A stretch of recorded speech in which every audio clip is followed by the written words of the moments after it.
আসসালামু আলাইকুম। গাজীপুর ৪ আসনের সাবেক সংসদ সদস্য ও সাবেক স্বরাষ্ট্র প্রতিমন্ত্রী তানজিম আহমদ সোহেল তাজের বিয়ে নিয়ে সামাজিক যোগাযোগ মাধ্যমে বেশ চর্চা চলছে। বলা হচ্ছে বঙ্গতাজের ৫৫ বছর বয়সী ছেলে সোহেল তাজ ৭টি বিয়ে করেছেন। মূলত বিষয়টি নিয়ে চর্চা শুরু হয় গত ২৯ ডিসেম্বর থেকে।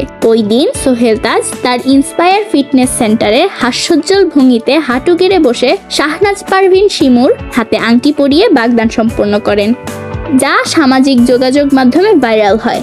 অনেকেই বলতে থাকেন এটি সোহেল তাজের ৭ম বিয়ে। তাদের দাবি সোহেল তাজের প্রথম বউ ছিলেন কঙ্কা করিম, বিয়ে টিকেছিল ২০ বছর। কঙ্কা করিম সোহেল তাজের ৬ বছরের বড় ছিলেন। ১৭ বছর বয়সে ২৩ বছরের কঙ্কা করিমকে বিয়ে করেছিলেন তিনি। দ্বিতীয় বউ এক আমেরিকান নারী, বিয়ে টিকেছিল ২ বছর। তৃতীয় বউ এক বুলগেরিয়ান নারী, ১ বছর ২ মাস টিকেছিল তাদের বিয়ে। চতুর্থ বউ এক কাশ্মীরি নারী, যিনি ঢাকার একটি প্রাইভেট মেডিকেলের ২২ বছর বয়সী শিক্ষার্থী, ৭ মাসের মতো টিকেছিল বিয়ে। পঞ্চম বউ এক আমেরিকান ক্যাসিনো গার্ল, এই বিয়ের মাত্র ১.৫ মাসের মতো টিকেছিল। ষষ্ঠ বউ একজন ঢাকায় বিহারি নারী, এই বিয়ে ৩ মাস টিকেছিল। আর সপ্তম বউ হিসেবে সোহেল তাজের মন রাঙালেন ২৭ বছর বয়সী রাগবি খেলোয়াড় এবং জিম ট্রেনার শাহনাজ পারভীন শিমু।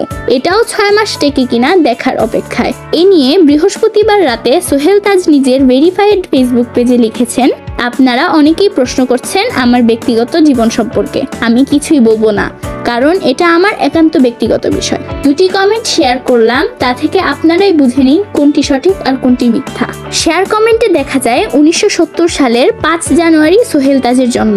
তার প্রথম স্ত্রী কঙ্কা করিম বঙ্গভবনের সাবেক প্রেস সেক্রেটারি জাহিদুল করিমের মেয়ে, আর দ্বিতীয় স্ত্রী বুলগেরিয়ার সাবেক প্রতিরক্ষা মন্ত্রীর মেয়ে। সোহেল তাজের ঘনিষ্ঠ সূত্র জানায়, সম্প্রতি বাগদান করা শাহনাজ পারভীন শিমু ঠাকুরগাঁওয়ের মেয়ে। তিনি মা ও 2 ভাইকে নিয়ে ঢাকায় বসবাস করেন। দীর্ঘদিন ধরে একসঙ্গে কাজ করার সুবাদে সোহেল তাজের সঙ্গে তার সখ্য গড়ে ওঠে।